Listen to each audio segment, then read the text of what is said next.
नमस्ते भारत. आपण बघत आहात महाराष्ट्राचा रणसंग्राम. मी विजय खवसे. सध्या मी काटोल मतदारसंघामध्ये आहे आणि काटोल मतदारसंघामध्ये काय विकास झाला, काय नाही झाला, शेतकऱ्यांच्या काय समस्या आहे हे जाणून घेण्यासाठी मी काटोलमध्ये आलेलो आहो. आणि माझ्यासोबत महाराष्ट्र नवनिर्माण सेनेचे शेतकरी सेनेचे जिल्हा अध्यक्ष आहेत. त्यांच्याकडून आपण जाणून घ्या. सर नमस्कार. नमस्कार. काय तुमचा थोडा परिचय देऊन द्या. मी प्रशांत बारई, महाराष्ट्र नवनिर्माण शेतकरी सेना जिल्हाध्यक्ष. काटोल मतदारसंघामधून तुमचाही उमेदवार मैदानात आहे अशी आम्हाला माहिती मिळाली आहे. काय म्हणजे सध्याची तुमच्या पक्षाची स्थिती काय आहे काटोलमध्ये? आमच्या पक्षाची स्थिती फार चांगली आहे. गावागावामध्ये आमच्या शाखा आहेत.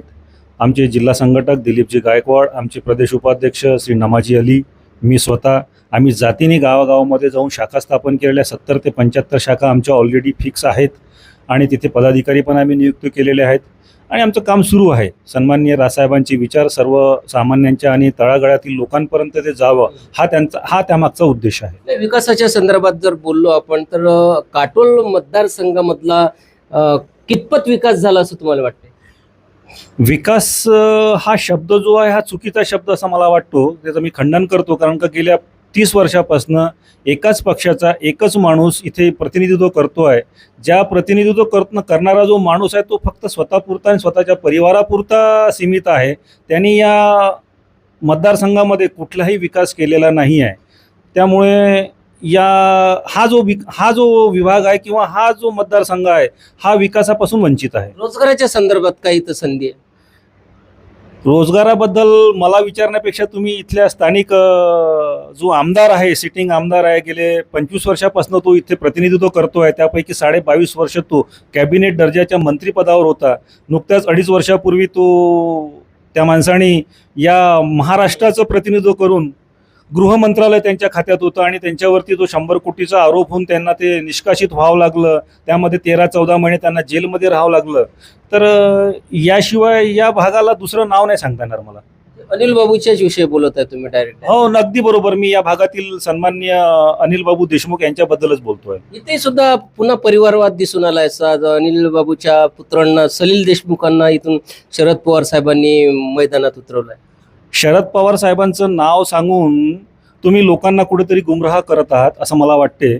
कसं आहे, गेल्या 25 वर्षापासून या भागाचं प्रतिनिधित्व करणारे ते देशमुख परिवार आहेत. त्या देशमुख परिवाराला आपल्याच परिवारातले आणि आपल्याच रक्तातला माणूस कोणीतरी नवीन जनरेशनला मूर्ख बनवण्यासाठी पाहिजे म्हणून त्यांनी सलील देशमुखला उमेदवारी दिलेली आहे. नक्कीच या मतदारसंघामध्ये जे नावं आहे भारतीय जनता पार्टीकडून चरण सिंग ठाकूर एक उमेदवार आहेत.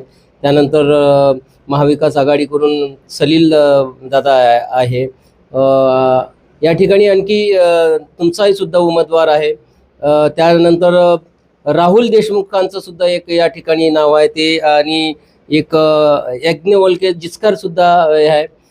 राहुल देशमुख हे स्थानिक उमेदवार आहे, शेतकऱ्यांसाठी सुद्धा लढणारे उमेदवार आहे. एकंदरीत या सगळ्या उमेदवाराबद्दल तुमचं काय मत आहे? सुरुवात तुम्हाला सांगून देतो, सन्माननीय पत्रकार साहेब, आपण या काटोल विधानसभेच्या क्षेत्राची पूर्ण भौगोलिक आणि सामाजिक परिस्थिती जाणून घेण्यासाठी माझ्याच तुम्ही इंटरव्ह्यू घेतला त्याबद्दल मी तुमचा धन्यवाद देतो. या भागाची भौगोलिक आणि सामाजिक परिस्थिती लक्षात घेता या भागामध्ये गेल्या 25 वर्षापासून राष्ट्रवादी काँग्रेसचे उमेदवार सन्माननीय अनिल बाबू देशमुख यांनी प्रतिनिधित्व केलेलं आहे. त्यापैकी ते 22 वर्ष मंत्रिपदावरती होते. त्या 22 ते 22.5 वर्षाच्या मंत्रिपदाच्या कार्यकालामध्ये त्यांनी इथली कुठल्याच प्रकारचं डेव्हलपमेंट केलेलं नाही आहे.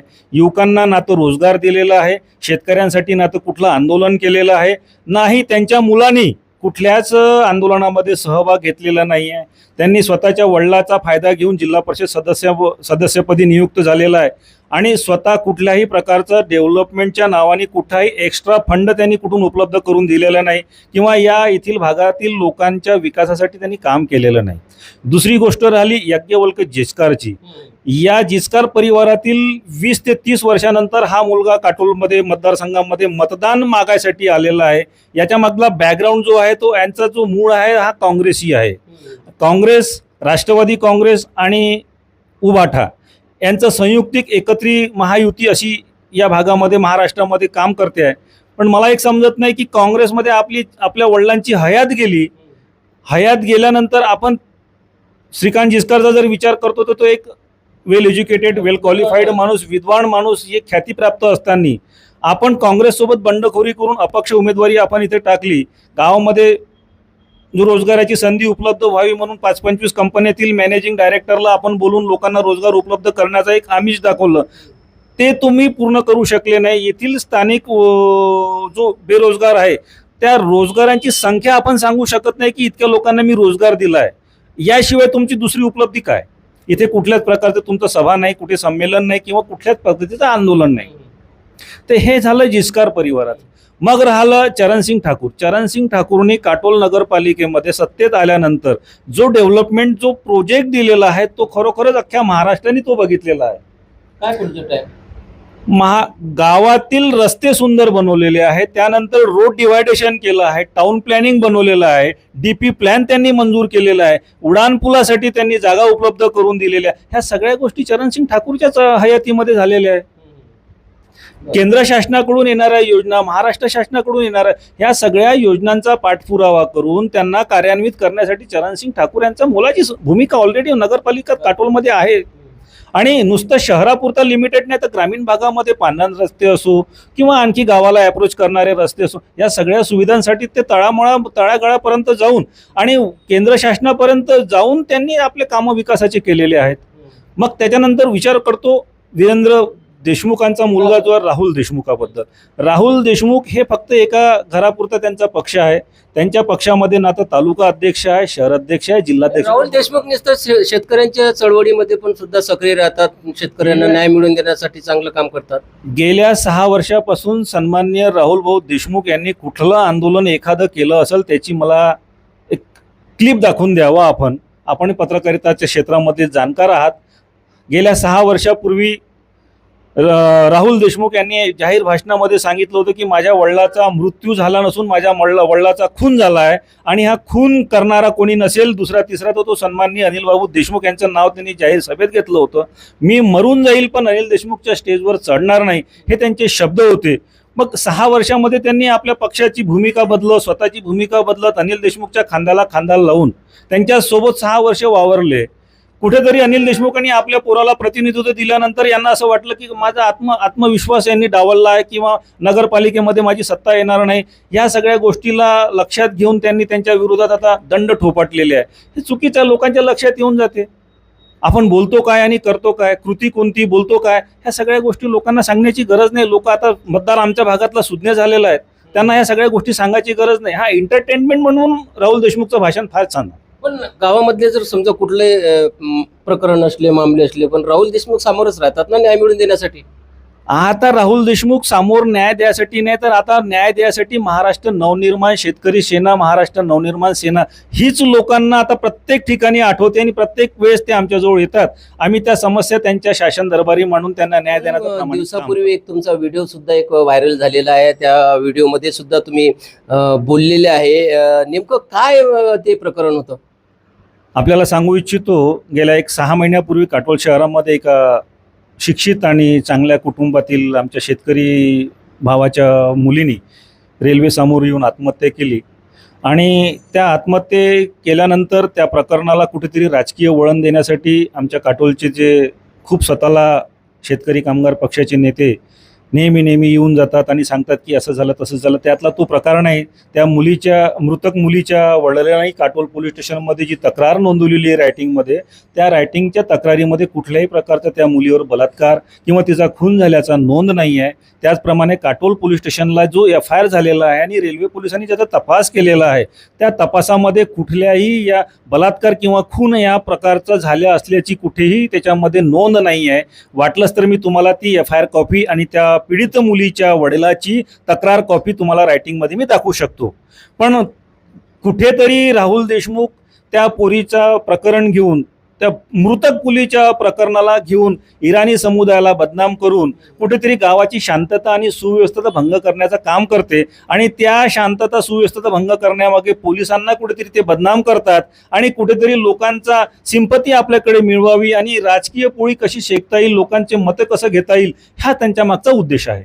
पण हे काही योग्य आहे का? समजा कुठल्याही समाजाचं एक बदनाम करून राजकारण करणे, म्हणजे निवडणूक सामोरं बघून.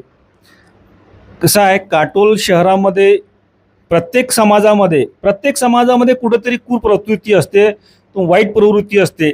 माझ्या कुटुंबातील किंवा माझ्या परिवारातील, माझ्या समाजातील एखाद्या माणसाने एखाद्याचा खून केला म्हणून काय माझा पूर्ण समाज त्याला वेठीस तुम्ही धराल का?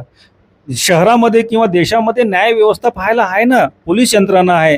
आणि ज्या ठिकाणी खून झाला ती जागा जी होती ती सेंट्रल गव्हर्नमेंटची म्हणजे रेल्वे विभागाची होती. त्याचा तपास रेल्वे पोलिसांनी केलेला आहे. पोस्टमार्टम महाराष्ट्र पोलिसांनी किंवा महाराष्ट्र डॉक्टरनी केला, महाराष्ट्र पोलिसांनी त्याच्यामध्ये तपास केला. कुठल्याच प्रकारचे फुटेज, सीसीटीव्ही फुटेज आले नाही. आधी तर सांगत होते की काळ्या स्कॉर्पिओमध्ये टाकून तिला या भागाने नेले, त्या भागाला कुठेच ती काळी स्कॉर्पिओ गेली दिसली नाही, कुठल्या सीसीटीव्ही कॅमेऱ्यामध्ये त्याचे फुटेज आले नाही. उगीच लोकांमध्ये संभ्रम निर्माण करायचे आणि कुठेतरी एखाद्या समाजाला तुम्ही वेठीस धरून त्याला आणखी बदनाम करायचं. जे तो परिवार चांगला वेल एज्युकेटेड, त्याच्यामध्ये येणारे सगळे परिवारातील पोरं जे आहेत ते चांगले क्वालिटीचे आहेत. कोणी IAS अधिकारीची तयारी करतात, तर कोणी UPSC MPSCची तयारी करतात, तर कोणी डॉक्टर लाईनला काम करतात. तुम्ही उगीच त्या परिवाराला बदनाम करून कुठेतरी गावामध्ये तेढ निर्माण करण्याचंच काम करत आहेत. प्रश्न करतो की या महागाईच्या संदर्भात तुमचं काय मत राहील? महागाईच्या बाबतीत जर विचार करतायत तर तुम्ही मला विचारण्यापेक्षा सर्वसामान्य महिलांना, गृहिणींना लक्षात घ्या.